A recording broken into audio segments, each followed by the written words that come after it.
This video provides easy-to-follow instructions so you can create this bushing using Onshape. Click below in the video description. Here you will find links to all of the resources you need to complete this project. First, there is a link for a PDF instruction sheet. Click this link and open the project drawings and specifications in a new browser tab. Next, if you don't have an Onshape account, use one of these links to create a free account at the Onshape website. Last, there are links for each of the segments of this video. The video instruction is organized into 5 segments. In Segment 1, you will read the engineering drawings. Segment 2 will establish the design intent. In Segment 3, you will create the part model using Onshape. Next, you will check the accuracy of your model by checking its mass properties. Last, you will check the design intent by making changes to the model to see if it will update correctly. Now you are ready to begin the project. In this segment, we will review the engineering drawings for this part called a bushing. We'll start by identifying the views provided in the drawings. This drawing shows 2 standard views used to describe the shape and size of this mechanical part. First, an isometric view shows the shape as a 3D pictorial. The included orthographic view shows 3 principal views. In the lower left corner, the front view. Projected directly above the front view is the top view. Projected to the right of the front view is the right side view. When preparing to make a feature-based model, we need to identify the basic shapes and features. The front view shows the outside shape as a circular part. In the center, there is a concentric circular hole going through the part. There are vertical rectangular notches cut on each side of the cylinder. These notches are centered on each side of the cylinder. The top view shows a hole centered through the top of the cylinder. There is a horizontal notch cut across the front of the cylinder. This notch is centered on the front of the cylinder. Next, we can read the information displayed in the dimensions and notes. First, the measurement units are in millimeters. The outside diameter is 75 millimeters. The inside diameter is 50 millimeters. The length of the cylinder is 50 millimeters. The hole in the top has a diameter of 10 millimeters. The hole is centered on the top of the cylinder. The side notches are 15 millimeters wide. These notches are cut to a depth of 5 millimeters from the outside of the cylinder. The front notch has a height of 25 millimeters, centered vertically on the front. It is 10 millimeters deep. The material is brass. The mass units are set to kilograms. Before we model the part in Onshape, we have to establish the design intent.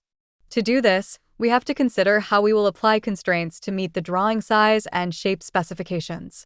To start, we need to identify any features that might be changed or revised during the design process. One change is the inside diameter of the cylinder. Also, the length of the part may have to be increased. Next, we need to identify the features that should remain unchanged when the part is revised.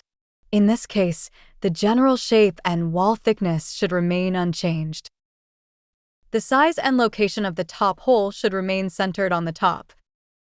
The size and location of the side notches are unchanged, as well as the size and location of the front notches. The part should maintain its symmetry when revised. When creating the model, the choice and order of placing constraints will determine if the model will change predictably. And if the design intent is applied correctly, we can change the inside diameter and length of the bushing, the holes and other features will remain centered, and the part will update without errors. Before we create this model in Onshape, let's review the workflow that we will use. Using the drawing, we need to identify the profile or closed region that we'll use for the base sketch. We will use the front view as the base sketch. This will determine the isometric orientation of the part in the Part Studio. Choose the location to place the origin on the sketch. This will establish the relationship of the part to the default geometry.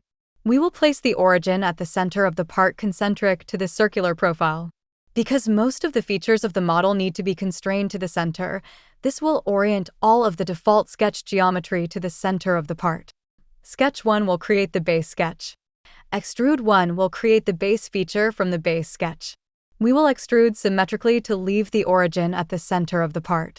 Sketch 2 will locate and define the top hole on the part. Extrude 2 will remove material from the hole using Sketch 2. Sketch 3 will locate and define the notches on the sides of the bushing. Extrude 3 will remove material to form the notches.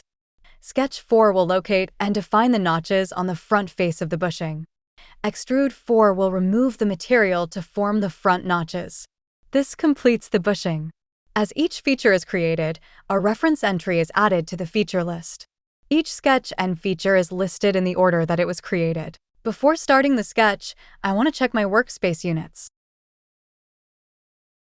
Make sure the length is set to millimeters and the mass is set to kilograms. I'll start a new sketch in this part studio. Click on the front sketch plane. Use N on the keyboard to view normal and P to turn off the visibility of the sketch planes. From the toolbar, choose Center Point Circle. Click Coincident to the origin to start the circle. Enter the diameter at 50 millimeters. Click the origin to start the concentric outer circle. Click to make the larger outer circle, but to not enter a diameter. Use Escape to end the circle. We will use our Dimension tool to set the wall thickness of the bearing. Click on the Dimension tool. Click on the inside circle and then click on the outside circle. Set the distance at 12.5 millimeters. Click the green check to accept the base sketch. Right-click and choose Isometric View from the pop-up menu. From the Feature toolbar, choose Extrude.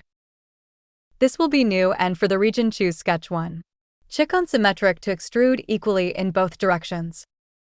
This will keep the origin at the center of the part, and it can be used to apply other constraints.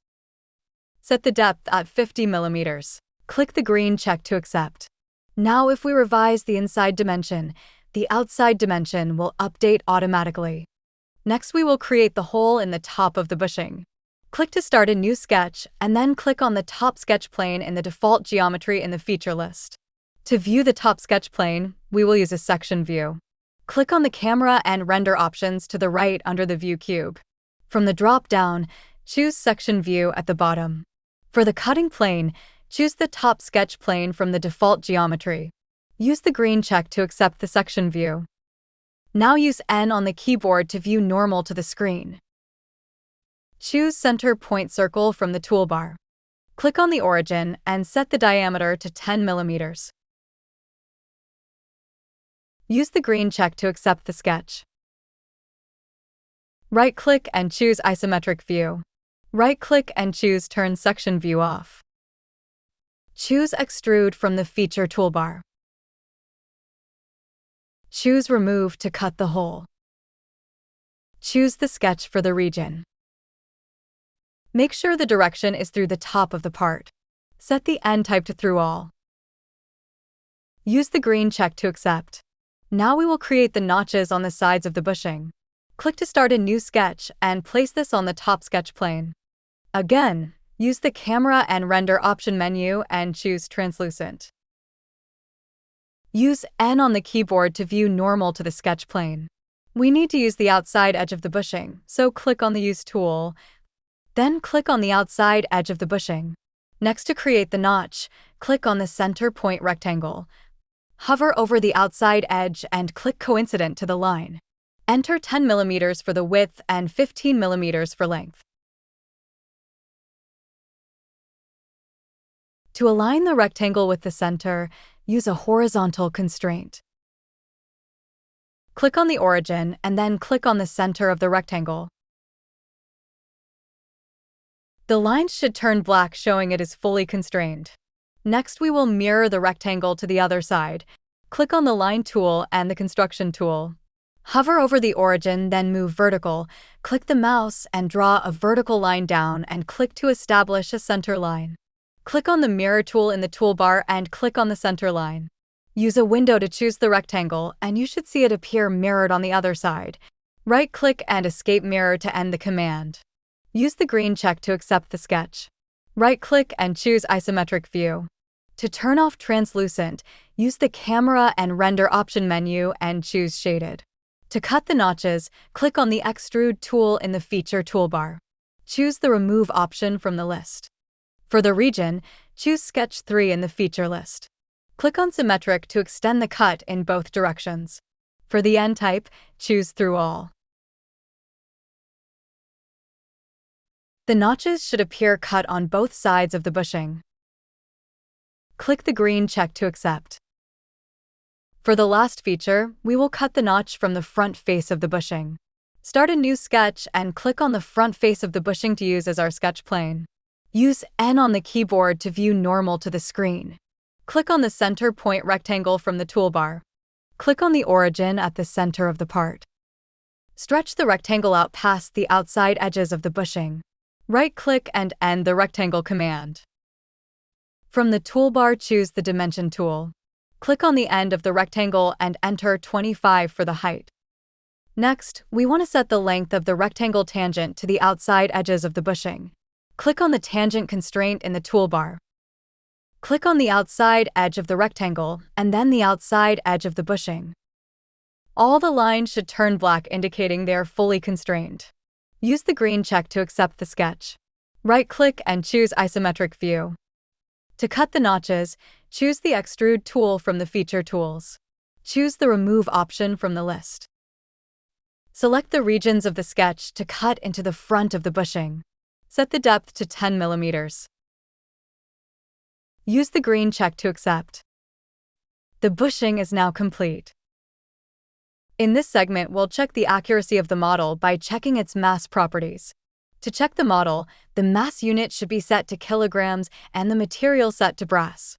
If the size and shape of your model was completed accurately, the mass should be 0.947 kilograms. Let's look at this process step by step. First, open the document that contains the model of the bushing.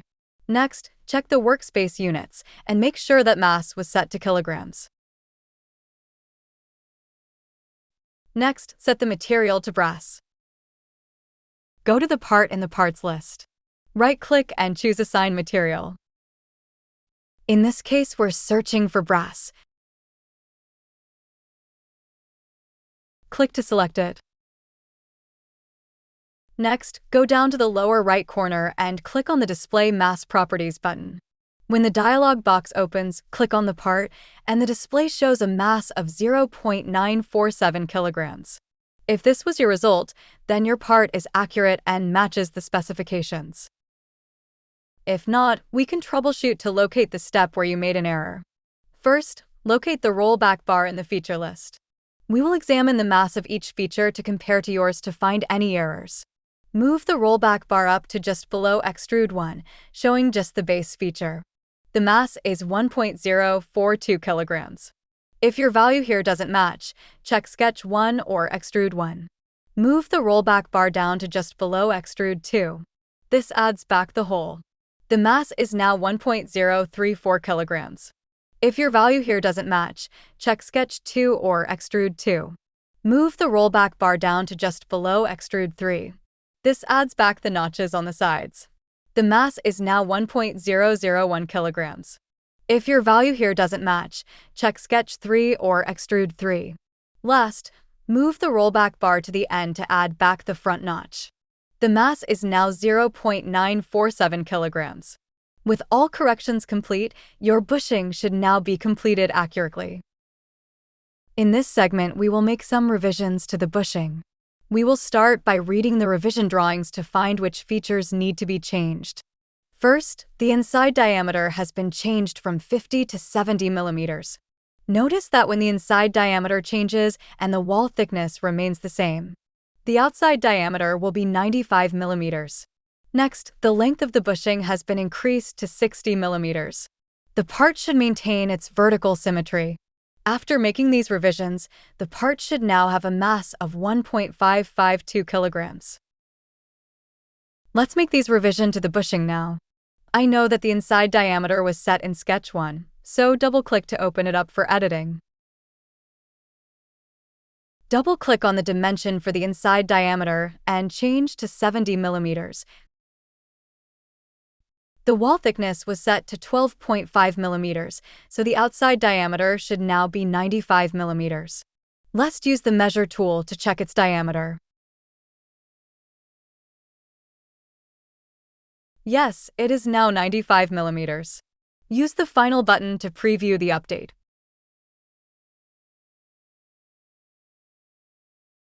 I can see that all the other features have updated correctly, so use the green check to accept the edit. Next, we will change the length of the bushing. Double-click on Extrude 1 in the feature list. Change the depth to 60 millimeters. Use the final button to preview the update. It looks correct, so use the green check to accept. With the revisions complete, let's check the mass properties now. It should be 1.552 kilograms. If your result matches this, you have revised the part accurately.